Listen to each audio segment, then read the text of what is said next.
Olá, sejam bem-vindos. Eu sou André Sobreiro e a pedido dos meus amigos da USA Intermunicipal de Barretos, a gente vai conduzir um bate-papo a respeito de conceitos importantes que a obra de Allan Kardec nos traz e que nem sempre a gente se lembra ou às vezes a gente ignora esses conceitos e acaba essa confusão gerando a formação em nós mesmos, né, de conceitos errados doutrinariamente.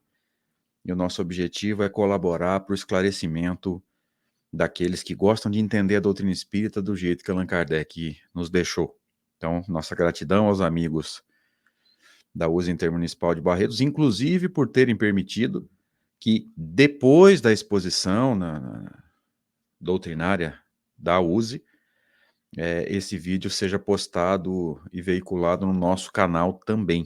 Então, nossa gratidão aí por essa permissão. Eu pedi, né, a Sandra nos autorizou, e eu jamais faria isso sem a autorização, porque eu acho que o conteúdo foi produzido para o canal de vocês, né, para o Facebook de vocês, teria que ali ficar, a menos que vocês me dessem autorização.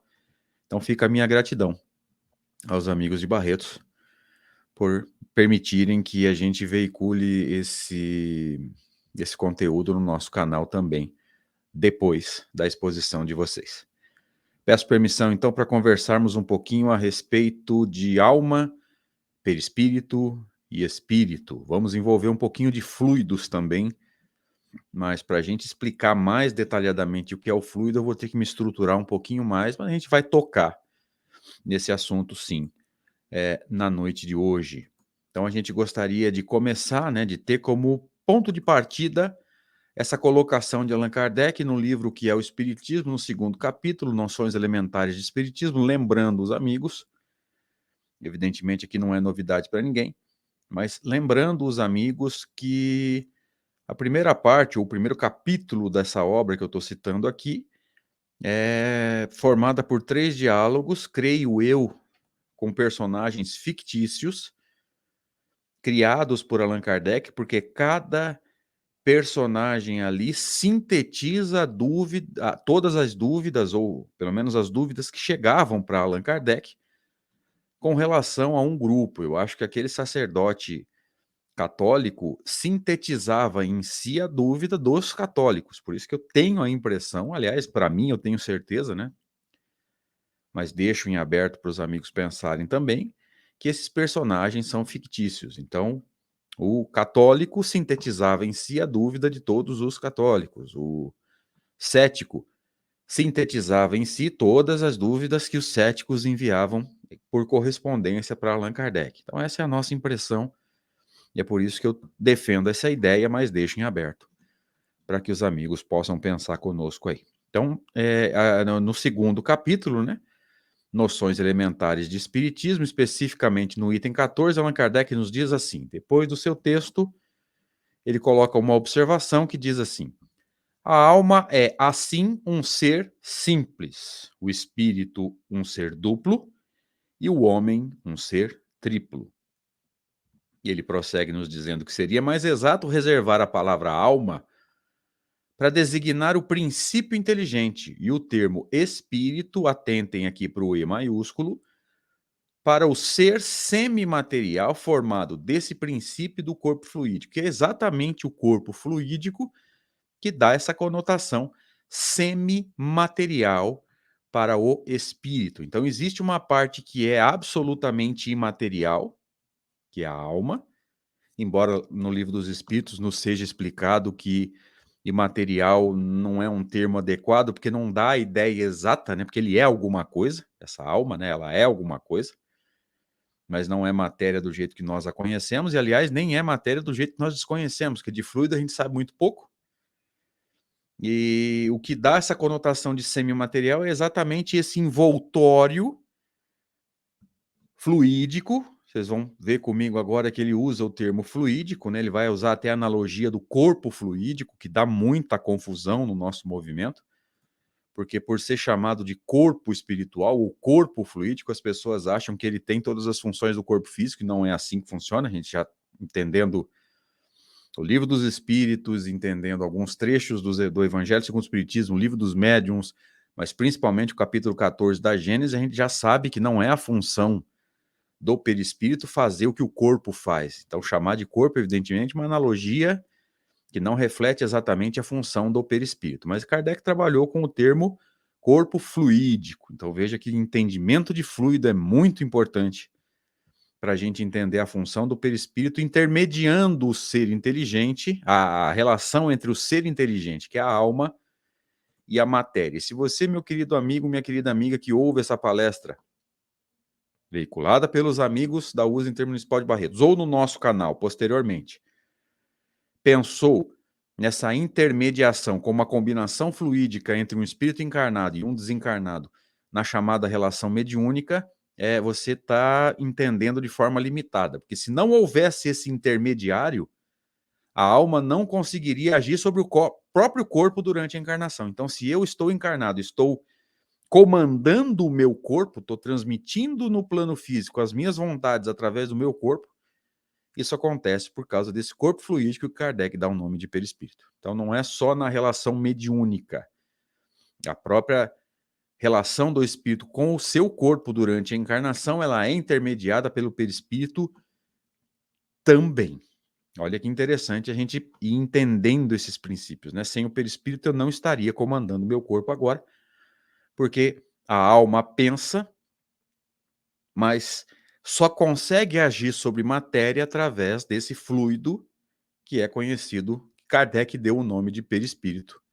E a gente vai entender isso um pouco mais à frente. Mas voltando aqui para o nosso bate-papo, para os nossos slides, Kardec vai nos dizer lá no começo, né, que a alma é um ser simples, o espírito um ser duplo e o homem um ser triplo. Então vamos começar a entender isso aqui. Depois a gente continua estudando essa colocação, essa observação de Kardec. A alma é um ser simples. Então, se nós imaginássemos, veja que isso aqui não é uma realidade doutrinária. Isso aqui que nós vamos fazer agora é um exercício de imaginação. Tá? Se nós imaginássemos a alma,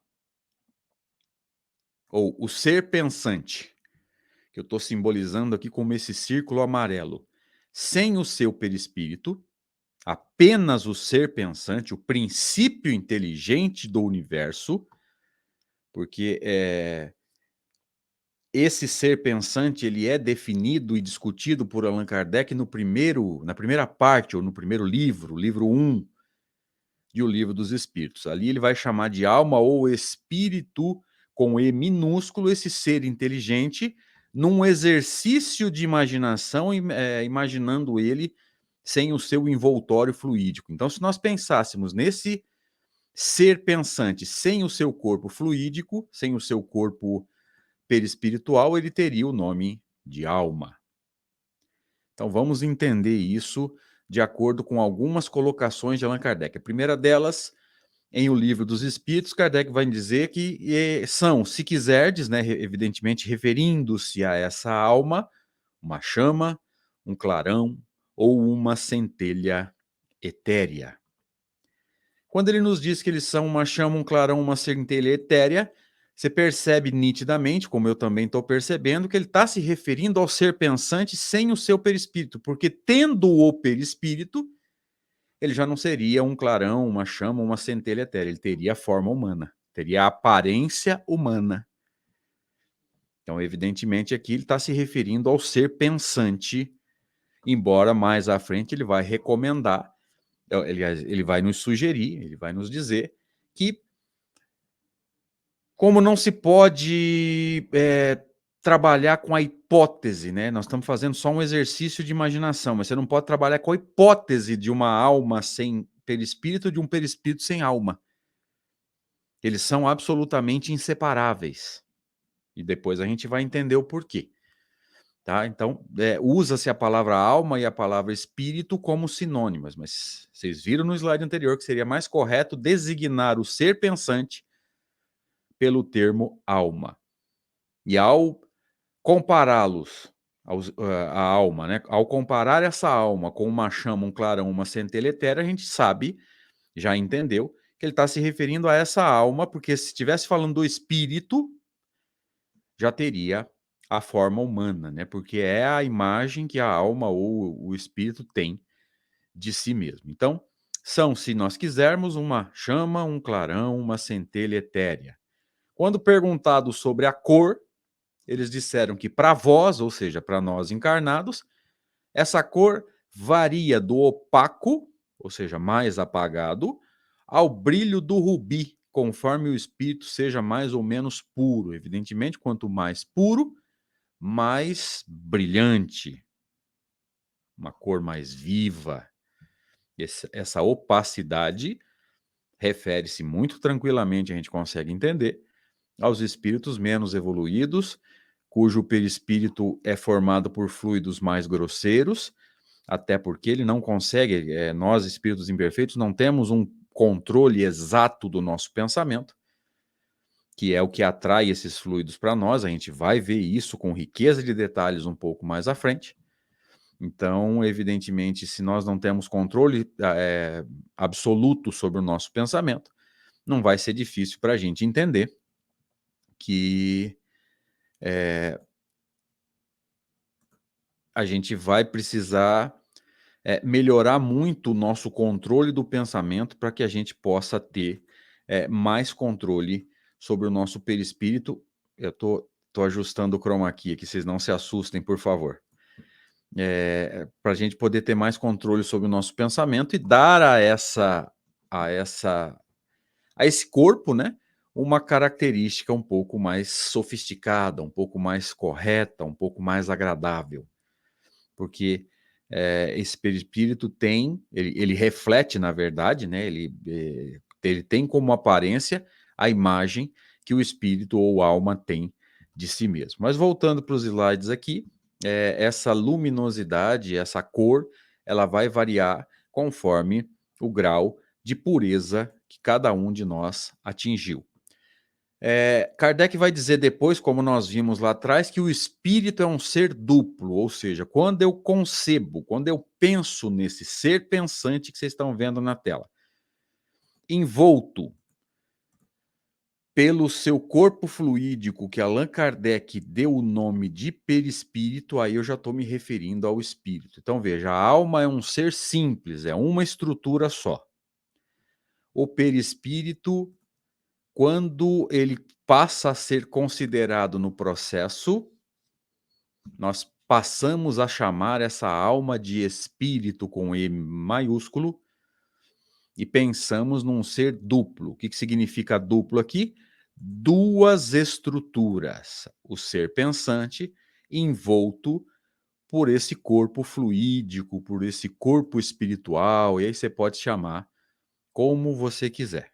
Então vamos começar a entender o que é esse corpo fluídico, o que é esse fluido que nos envolve, de que forma a gente forma de que maneira, vamos usar uma linguagem mais adequada, de que maneira nós formamos esse perispírito que envolve a nós mesmos enquanto seres pensantes.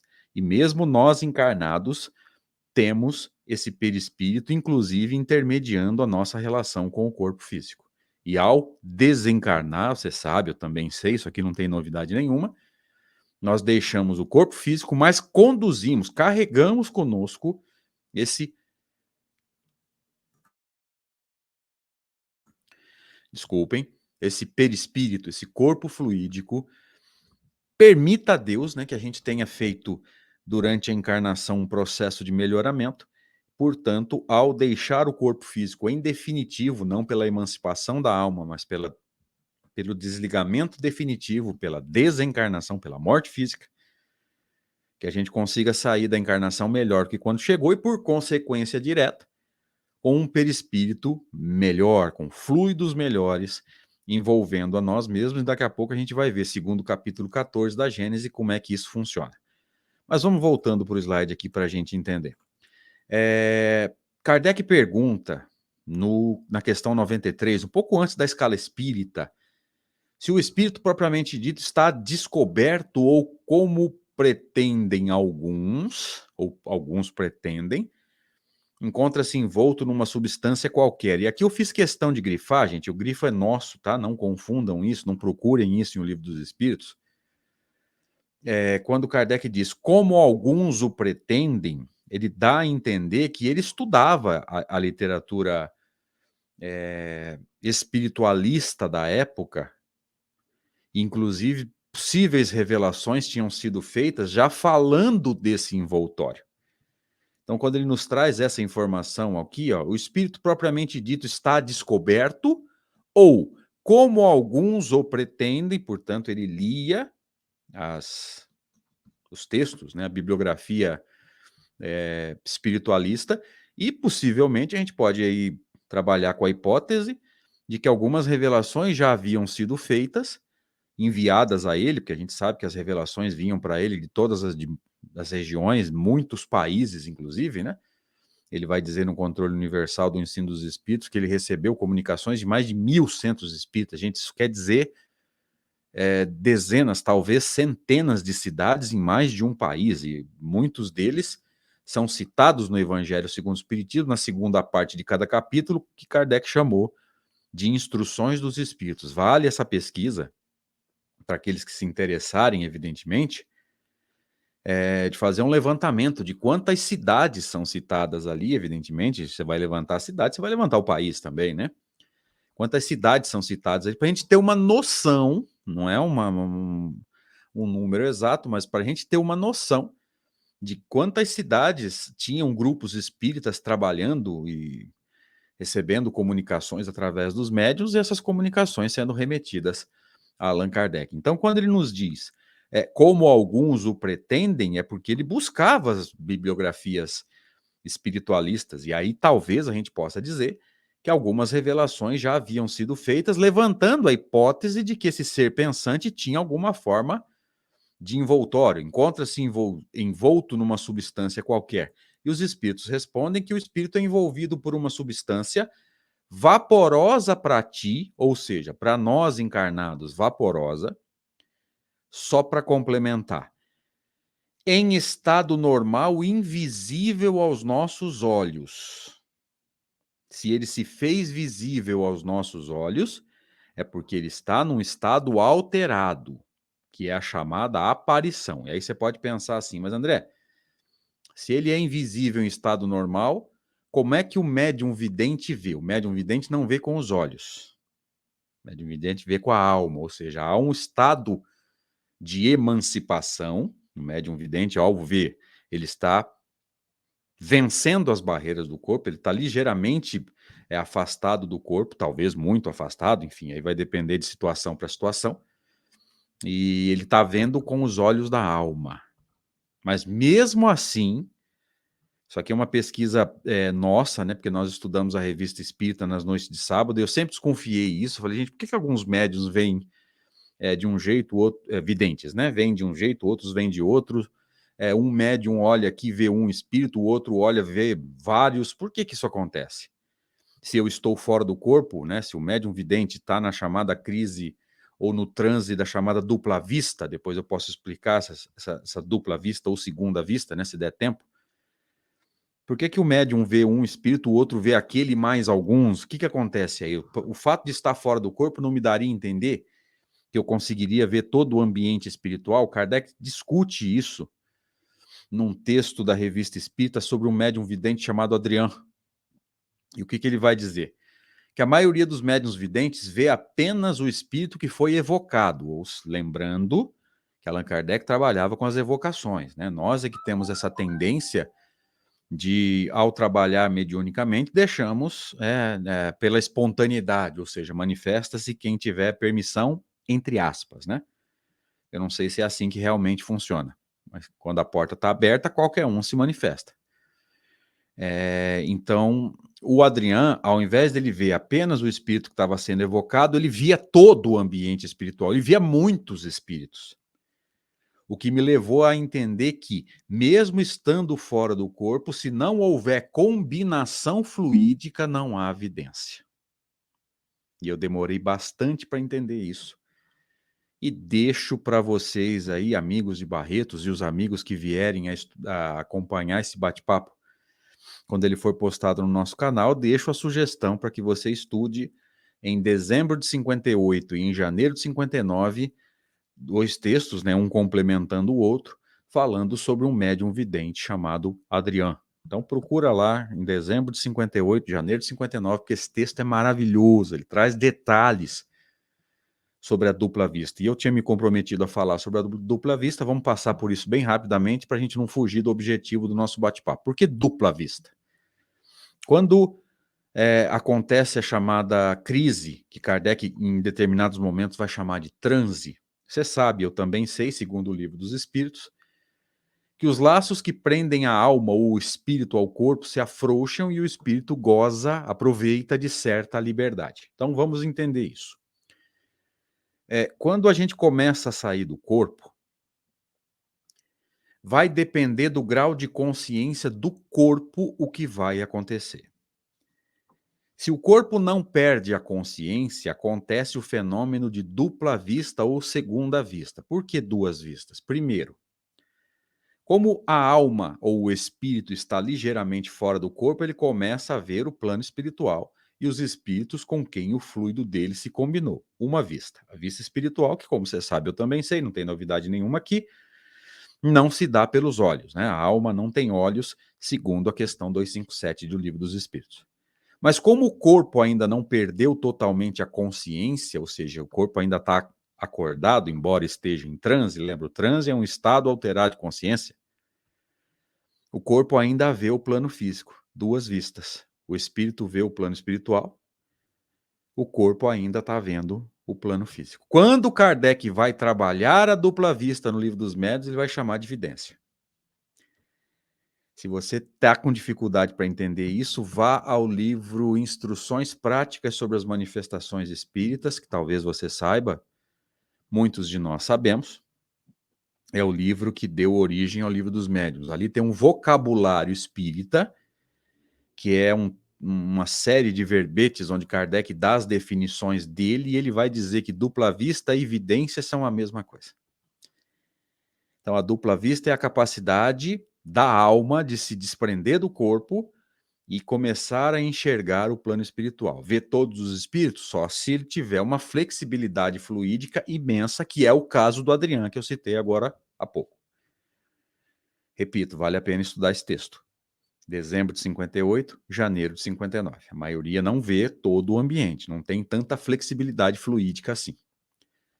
Mas o corpo ainda não perdeu totalmente a consciência, então ele está vendo o plano físico. Só que quando ele vai trabalhar essa dupla vista no Livro dos Médiuns, ele vai chamar de evidência. E se você quiser confirmar isso, para não dizer que eu estou falando bobagem, que eu estou interpretando do jeito que eu quero, vá ao Instruções Práticas, um livro lançado em 1858, no Vocabulário Espírita, e procura lá pela vidência e pela dupla vista, que em um deles vai remeter ao outro. E fica tranquilo para a gente entender. Peço desculpa, saí um pouco do assunto, vamos voltando para cá então. O espírito é envolvido por uma substância vaporosa para ti, ou seja, para nós é vaporosa, na maior parte do tempo a gente não enxerga. Para a gente enxergar a olho nu, não estou falando do vidente, estou falando do olho, a chamada aparição. Essa substância altera as suas propriedades e se faz visível, porém, ainda muito grosseira para nós, ou seja, para os espíritos mais evoluídos, o perispírito aqui na Terra é um negócio bastante grosseiro. Os fluidos são muito grosseiros ainda, porque nós somos espíritos imperfeitos. Todavia, bastante vaporosa para poder elevar-se na atmosfera e transportar-se para onde ele queira. Onde ele estiver pensando, ele se transporta com a velocidade do pensamento. Então veja que basta pensar. O que derruba a tese de carros, ônibus, enfim, basta pensar e o espírito se desloca muito naturalmente. E não há distância, nós chegamos a essa conclusão estudando a obra de Allan Kardec, temos trabalhado bastante esse conceito no estudo do Livro dos Médiuns, no estudo da Revista Espírita, que para fluidos não há distância, não há obstáculo. É por isso que o espírito consegue atravessar paredes. Ah, mas André, os espíritos mais grosseiros conseguem atravessar paredes? Sim, porque o fluido perispiritual do espírito é mais imperfeito como nós, ainda é fluídico suficientemente para atravessar uma parede. Se ele fala que não consegue, é porque, na verdade, ele não acredita e tem medo. Mas ele atravessa a parede. E ele se desloca com a velocidade do pensamento, se ele quiser, se ele acreditar. A maioria não consegue porque não acredita. Porque para fluido não há distância, para fluido não há obstáculo. Se eu fizer uma oração por qualquer parente meu, vou chutar. Eu trabalho sempre o mesmo obstáculo, ou sempre o mesmo exemplo. Se eu fizer uma oração por algum parente meu lá em São Paulo, eu não sei se São Paulo está para cá, está mais para lá, não tem problema. Esse fluido vai chegar até a pessoa para quem eu estou orando e possivelmente, eu diria muito provavelmente, os espíritos vão me ajudar nesse processo, né? Se é uma oração sincera, os bons espíritos vão me ajudar no processo, direcionando esse fluido e dando a ele características que talvez eu não tenha conseguido dar. E a gente sabe que os espíritos participam desse processo, porque a pesquisa de Allan Kardec aprimora muito a teoria do magnetismo lá trazida por Mesmer, porque para Mesmer os espíritos não participavam do processo, nem sei dizer se Mesmer acreditava na existência dos espíritos, mas a obra de Allan Kardec prova que tanto bons como maus, os espíritos participam do processo magnético, tá? Mas vamos voltando aqui para o nosso texto, então. O espírito se transporta com a velocidade do pensamento. Esse fluido é sutil, embora ainda grosseiro para nós, espíritos imperfeitos, esse fluido é sutil a ponto de se transportar, porque para eles praticamente não há distância, tá? Mas vamos seguindo aqui. A Gênese, no capítulo 14, falando sobre esse segundo componente do espírito, né, que é o envoltório ou perispírito, vai dizer o seguinte. Deixa eu só colocar um banner aqui para a gente... aqueles que chegaram depois entender o que está acontecendo. Kardec vai nos dizer assim: o perispírito ou corpo fluídico dos espíritos é um dos mais importantes produtos do fluido cósmico. Então, como tudo que é matéria, o perispírito deriva do fluido cósmico. O que Kardec chama de fluido cósmico, gente? Esse fluido, essa substância, essa coisa que está no universo inteiro, mas aqui tem um detalhe que a gente precisa entender. O que ele chama de fluido cósmico é o fluido puro. O que é puro? Sem transformação. Nem bom, nem mal. Não confunda a palavra puro com o fluido que envolve os espíritos puros, porque esse fluido é bom ou maravilhoso, né? Pelo Espírito de Jesus, a gente vai até citá-lo aqui. Segundo o capítulo seguinte, né? Segundo capítulo 15 da Gênesis. Então, esse fluido puro quer dizer o quê? Do jeito que Deus o criou. Nem bom, nem mal. O que vai dar característica boa ou má é o pensamento que o transforma. Por isso que quando o fluido vai se aproximando, né, dos planetas, ele começa a tomar a característica daquele planeta. Por quê? Porque a maioria dos seres pensantes ali tem uma característica. No caso da Terra, mundo de expiação e provas, a esmagadora maioria dos espíritos encarnados aqui são de terceira ordem. Então, o fluido da Terra não é um fluido bom, de uma forma geral. Tá? Então, fluido cósmico quer dizer fluido puro, nem bom nem mal, sem nenhum tipo de transformação. Mas tem algumas informações aqui que a gente vai precisar entender para ir começando a dissipar dúvidas. Essa daqui é, para mim, a maior definição de perispírito que nós temos na obra de Allan Kardec. Ele vai dizer que ele é uma condensação desse fluido em torno de um foco de inteligência ou alma. O que Allan Kardec está chamando de condensação? É uma transformação para um estado mais denso do que esse fluido puro, original. Lembra, o fluido puro, original, que Kardec deu o nome de cósmico, universal, ele é puro. O que significa puro? Nem bom nem mal, sem nenhum tipo de transformação.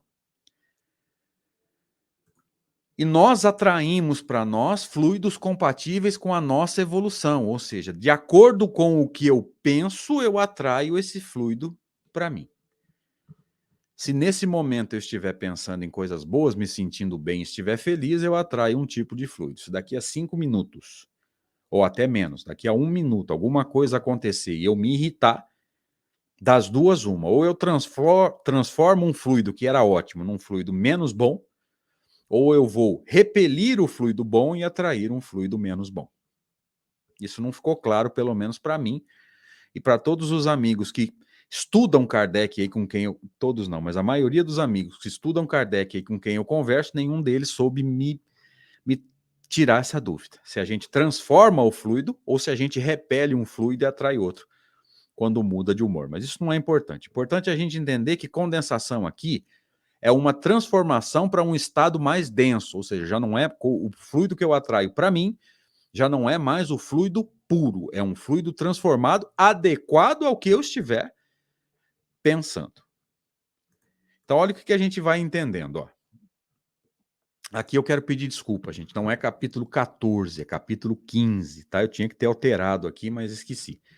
Quando ele vai falar de Jesus, Kardec diz assim: a sua superioridade com relação aos homens, o que é homem? Espírito encarnado, a gente vai ver isso um pouco mais à frente, não derivava das qualidades particulares do seu corpo, mas das de seu espírito. Por que isso é importante? Porque muitas teorias místicas que o movimento espírita abraçou, na verdade, partes do movimento espírita abraçaram, derivando das teorias rustenguistas, vão dizer que o espermatozoide que fecundou o óvulo de Maria veio de outra galáxia. Gente, espermatozoide e óvulo formam o quê?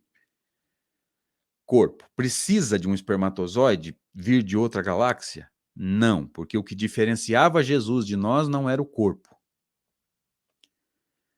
Há outros relatos aí de livros dizendo que o leite que Maria ofertava a Jesus através do seu seio veio de não sei aonde. Gente, leite é para alimentar corpo. Então são teorias provavelmente derivadas das teorias rustenguistas e de muitas outras teorias que falam que o corpo de Jesus era isso, era aquilo, ou vai dizer que é fluídico. Isso não tem fundamento na obra de Kardec. Não sei se a gente vai mostrar esse trecho aqui, mas o corpo físico de Jesus era igual ao nosso. Mesmo funcionamento. Talvez um pouco alterado porque a alma ou o espírito que o animava só tinha pensamentos elevadíssimos, então possivelmente tinha um funcionamento melhor, mas derivando do pensamento do ser que o animava, não da matéria em si. Então o que diferencia Jesus de nós nunca foi corpo. Sempre foi o espírito de primeira ordem, puro, perfeito, absolutamente liberto da influência da matéria. Vamos voltar para o texto aqui. Mas das de seu espírito, que dominava de modo absoluto a matéria. Atentem agora. E da do seu perispírito, tirado da parte mais quintessenciada dos fluidos terrestres. Então, o que aconteceu aqui? Jesus, ao vir para a Terra, ao encarnar aqui, ele extrai dos fluidos terrestres só a parte melhor. Ele forma o seu perispírito com os melhores fluidos. Ele atrai para si naturalmente, pelo nível espiritual, seus pensamentos, seus sentimentos, os fluidos de melhor qualidade da chamada psicosfera ou da atmosfera fluídica do planeta. O que me faz pensar o seguinte: a alma atrai para si, na formação do seu perispírito, fluidos adequados ao seu estado evolutivo. Eu vou até mudar esse texto aqui quando eu for fazer esse estudo de novo. Ao seu estado evolutivo. Então, Jesus, como espírito puro, atraiu o que tinha de melhor. Nós atraímos aquilo adequado ao que nós pensamos, sentimos. E nós temos um exemplo muito claro, né? Alguns meses atrás, processo político, eleição, o quanto nós nos estressamos ou não, o quanto nós conseguimos manter o equilíbrio ou não, frente a essa doideira que o nosso país viveu, de um acusando o outro, xingando o outro, se a gente conseguiu ou não assimilar isso de uma forma que não desequilibrasse os nossos pensamentos, os nossos sentimentos. Então a gente precisa começar a pensar nisso. Que tipo de pensamentos e sentimentos nós estamos cultivando em nós mesmos, porque esse envoltório fluídico chamado perispírito depende disso. A gente atrai para nós mesmos fluidos adequados ao que nós estivermos pensando, ao que nós estivermos sentindo. Só que aqui Eu induzi vocês a um erro, porque eu citei o perispírito como sendo um envoltório, coloquei esse círculo mais escuro ao redor da alma, mas na verdade o perispírito tem a aparência humana porque é a imagem que o espírito ou alma tem de si mesmo. Não necessariamente do jeito que está aí na foto, né? Saindo fogo. É óbvio que existem emanações fluídicas, né? A alma não está trancada no corpo como se fosse fechado numa caixa. A gente sabe disso. Mas não precisa necessariamente estar aí, parece que está saindo fogo, né? Ele tem a aparência que a alma quiser que ele tenha. Todos nós sabemos que nós temos já dezenas, talvez centenas, talvez milhares de encarnações. Então, ao me lembrar de uma encarnação há 1.000 a 2.000 anos atrás, o meu perispírito se altera automaticamente para a aparência que eu tinha nessa encarnação, porque ele responde ao meu pensamento. E às vezes o espírito que faz esse movimento, né, de lembrar da sua encarnação há 1.000 anos, 2.000, 3.000 anos atrás, altere a sua aparência e nem saiba disso, porque ele não tem consciência do processo. Ele faz, mas não sabe como faz. Ele não sabe por que ele mudou de aparência. Então, ele não tem, talvez não tenha, eu diria possivelmente, muito provavelmente não tenha consciência disso. Então, quando eu trabalhei aí a alma redondinha e o perispírito envolvendo, eu induzi vocês a um erro que eu precisava corrigir, porque o perispírito dá à alma a aparência humana. Qual aparência? A que o espírito quiser dentro das suas encarnações. Mas vamos seguindo aqui. Quando Kardec nos diz que o homem é um ser triplo, o que significa ser triplo? Alma, mais perispírito, mais corpo. Então, homem significa espírito encarnado. Atentem para esse detalhe, porque homem aqui não tem relação nenhuma com o gênero ou com o sexo no qual o espírito encarna. Homem aqui não quer dizer, não tem o sentido masculino, tem o sentido humano, é o espírito encarnado, independente do sexo. Tem nada a ver com opção sexual, machismo, nada, nada, nada, nada. É apenas o espírito portando um corpo, o espírito encarnado. Em qual sexo? Não interessa. Não faz diferença nesse contexto. Então, o que é o homem? O ser triplo, o ser pensante mais o intermediário, né? Que permite à alma agir sobre matéria, não só no fenômeno mediúnico, mas também, e para nós encarnados, principalmente, permite que nós estejamos comandando o nosso corpo físico, mas esse corpo físico comandado pelo ser pensante através do seu corpo espiritual, fluídico, que é o perispírito. Então, o homem é o quê? Espírito encarnado. Mas vamos seguindo aqui, já começando a fechar as nossas ideias. Aqui há uma consideração importante para complementar. Opa, perdão, é esse aqui. Para complementar essas ideias, Allan Kardec nos diz assim: mas como não se pode conceber o princípio inteligente ou alma isolado da matéria, ou seja, você não pode nem trabalhar com a hipótese de um perispírito sem a alma e de uma alma sem perispírito, nem o perispírito sem ser animado pelo princípio inteligente que é a alma. As palavras alma e espírito são, no uso, indiferentemente empregadas uma pela outra. Ou seja, mesmo sendo mais correto você chamar o princípio inteligente de alma, o espírito, a alma envolta pelo perispírito, e o homem, o espírito encarnado, dá para a gente usar a palavra alma, as palavras, né, alma e espírito, como sinônimos. Dá para usar tranquilamente, mas eu gosto de me apegar a esse texto aqui no começo, quando ele vai dizer: seria mais exato reservar a palavra alma para designar o ser inteligente, o termo espírito para designar esse ser inteligente envolto pelo seu corpo fluídico, e a palavra homem para designar o espírito encarnado. Então, eu gosto dessa designação, né, dessa explicação de Kardec das três estruturas, para a gente entender mais detalhadamente como é que isso funciona. O ser pensante é a alma ou espírito com E minúsculo.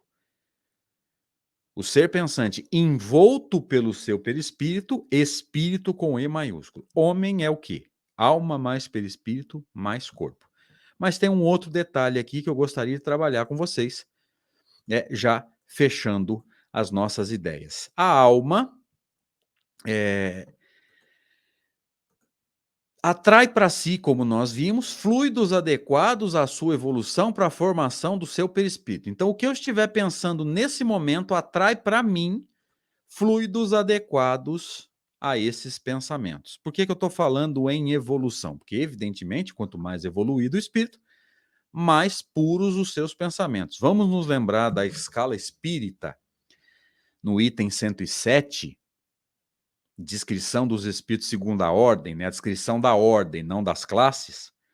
Quando Kardec vai nos dizer que os espíritos de segunda ordem só têm bons pensamentos, exclusivamente no bem. E que as más paixões não são característica dos espíritos de segunda ordem. Então, o espírito de segunda ordem não tem raiva, não tem medo, não tem inveja, não sente culpa. Todas essas más paixões não são características dos espíritos de segunda ordem. Então, o que eu penso nesse momento altera o meu perispírito. Daqui a pouco eu posso estar pensando diferente, ele vai se alterar. Os espíritos de segunda ordem alteram menos, ou talvez nem alterem, porque o pensamento deles é exclusivamente no bem. Mas vamos voltar para cá. Então, a alma atrai para si fluidos adequados à sua evolução para a formação do seu perispírito. E na hora em que você faz uma prece ou aplica um passe, é esse fluido que forma o perispírito que é doado no chamado fenômeno magnético. E aí você pode estar pensando assim, mas André, então só espíritos evoluídos podem trabalhar no passe? Não. Pessoas que naquele momento estejam com o pensamento equilibrado, porque todos nós temos momentos de desequilíbrio. Se você tiver em desequilíbrio emocional, naquele momento de adentrar uma câmara de passe, não trabalhe. André, eu passei raiva durante o dia, eu posso trabalhar no passe? Se no momento de trabalhar no passe você estiver com os pensamentos e emoções equilibradas, pode. Não se esqueça de um detalhe, você passou raiva durante o dia, mas você chegou no centro mais ou menos 7h30, ficou lá meia hora batendo papo com as pessoas, fez a prece inicial, assistiu a palestra. Nesse meio tempo, você conseguiu equilibrar as emoções? Ah, eu consegui, estou me sentindo bem, então vá trabalhar. Não consegui, aquilo que aconteceu durante o dia ainda está me desequilibrando muito, então deixa para outra vez. E se quiser entender um pouquinho mais isso, nós trabalhamos 4 vídeos no meu canal, vou até colocar aqui para vocês, gente, eu não venho aqui para fazer marketing pessoal, tá? Mas a gente gosta de colaborar, se você puder, se inscreve lá, André Espírita, tem uma playlist lá sobre magnetismo e passe, onde nós trabalhamos esses conceitos, tá? O nosso fluido, ao aplicar um passe, ele sai carregado por tudo que nós estamos sentindo naquele momento. Então, eu posso estar pensando no bem. Eu posso estar pensando, Deus ajude essa pessoa em quem eu estou aplicando o passe, que os bons espíritos consigam ajudá-lo, consigam proteger a sua casa. Pensar. Mas o sentimento pode estar guardando uma mágoa. E não precisa ser da pessoa que eu estou aplicando o passe, pode ser de qualquer pessoa. Essa mágoa contamina os fluidos. Então é esse fluido que eu estou atraindo para mim. Se eu guardei mágoa e naquele momento eu não consegui esquecer o que me faz sentir mágoa. Então eu só entro numa câmara de passes, nós só deveríamos entrar numa câmara de passes se nós estivermos com os sentimentos equilibrados naquele momento, porque o nosso fluido sai carregado por tudo que nós estivermos sentindo. Não é só o que nós estamos pensando, porque nós atraímos para nós mesmos fluidos adequados àquilo que nós estivermos pensando e sentindo naquele momento. Gente, agradeço muito a oportunidade de ter estado com vocês, desculpa não poder estar ao vivo com vocês, é sempre muito agradável para mim estar entre os amigos de Barretos, mas as circunstâncias da vida não estão possibilitando isso, Então, obrigado pelo convite, obrigado pelo carinho. A gente espera ter sido útil, suscitado reflexões e tentado, de alguma forma, ajudar os amigos a entender o quanto o estudo de Kardec tem feito falta. Um abraço, até a próxima, se Deus quiser.